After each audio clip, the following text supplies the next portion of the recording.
Praise the Lord. Praise the Lord. My dear brothers and sisters, sometimes it happens in many families, tragedies after tragedies happens and they don't understand why these tragedies. Some families, no marriage is taking place, not for one or two people, but for many people. They're trying their best but not getting married. And some of the families, some kind of sicknesses, most of the family members have got some kind of sicknesses which is affecting them. They don't know why this happens. Some people, they are trying their best to get a job and always something is blocking or the other, and they don't know why this happens. Some families, when they enter, as soon as they move to a new house, always there is problem and they feel there is kind of evil spirit or something like this, and they're wondering why these kinds of things happens. And likewise, there are so many unanswerable supernatural things or some kind of things happens in our families and connections. And in such situations, people wonder why these things happens.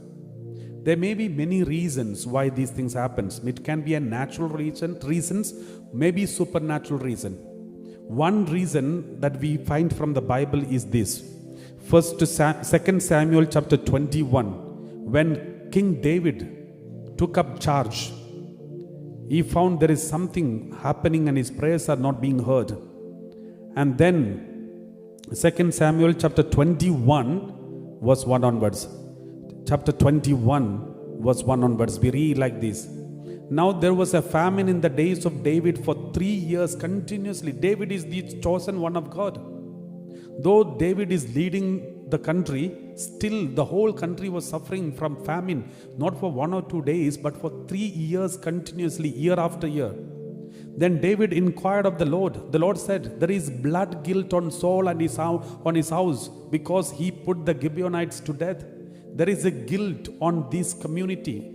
Saul was the previous king. Before David, King Saul was ruling the country, and he and his sons have committed terrible sins, and therefore there is blood guilt on this land. Therefore, any prayer that you make will not be heard until you rectify this mistake. And later you can see that if you continue reading, David is rectifying the mistake.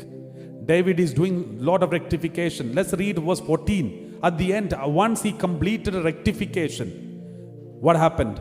They buried the bones of Saul and of his son Jonathan in the land of Benjamin, in Zielah, in the tomb of his father Kish. They did all that the king commanded. After that, God heeded the supplications for the land. After that, he heeded the supplications. God heard the prayer. After what? After they did the rectification. There was some evil that has taken place in that land by the previous generation, ancestors, their family members, their relatives, sin of abortion, fornication, adultery, killing, unholiness, injustice, evil. That has to be rectified. Whatever that we could rectify physically, we should rectify it.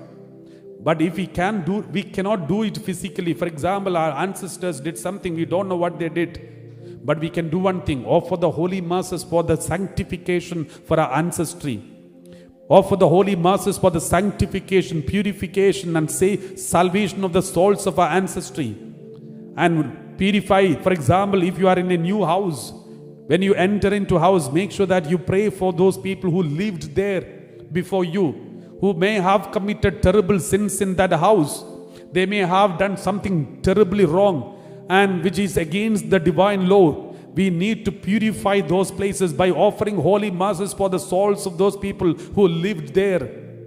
If they are alive or if they are not alive, pray for them. When you pray for them, you are doing the penances on behalf of them. You are praying for them. They are praying for their soul. Then after that, God will heed your supplications for that place, from that place. Praise the Lord. Praise the Lord. It's very important, my dear brothers and sisters. Sometimes, even though we are so prayerful, something is blocking.